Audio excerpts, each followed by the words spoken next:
بسم اللہ الرحمن الرحیم۔ السلام علیکم ورحمۃ اللہ وبرکاتہ۔ پولیس نے آج کل فحش ٹک ٹاکروں کے خلاف ایک کارروائی شروع کی ہے۔ جو فحش ٹک ٹاکر ہے ان کو گرفتار کرتے ہیں۔ یہ بہت ہی خوش آئند بات ہے، کیونکہ ان ٹک ٹاکر کے ذریعے سے ہمارے نسلیں، ہمارے بچے برباد ہو جاتے ہیں، کیونکہ بے حیائی ایک انسان کو نہیں بلکہ پورے معاشرے کو برباد کر دیتی ہے۔ ہمارے نبی کریم صلی اللہ علیہ وسلم نے فرمایا، جب کسی قوم میں بے حیائی عام ہو جاتی ہے تو وہاں بیماریاں اور مصیبتیں نازل ہوتی ہیں جو کبھی پہلے نہیں تھی۔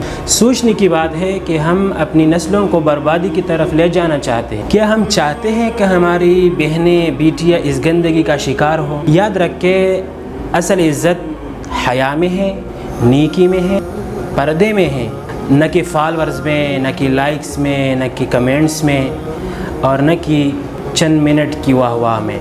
لیکن میں یہاں پر ایک بات کہنا چاہتا ہوں کہ چلو ٹھیک ہے، ہم یہ جو فحش ٹک ٹاکر ہے، آن لائن جو گندگی پلاتے ہیں، اس کے خلاف تو ہم کارروائی کرتے ہیں، لیکن پولیس سے ایک گزارش یہ بھی ہے کہ یہ جو پریکٹیکل فحاشی ہو رہی ہے، جگہ جگہ پر آپ دیکھتے ہوں گے کہ فحاشی پلائی جا رہی ہے، ہزار طریقے ہیں ان کے خلاف بھی اگر کارروائی کی جائے تو اور بھی بہت اچھی بات ہوگی۔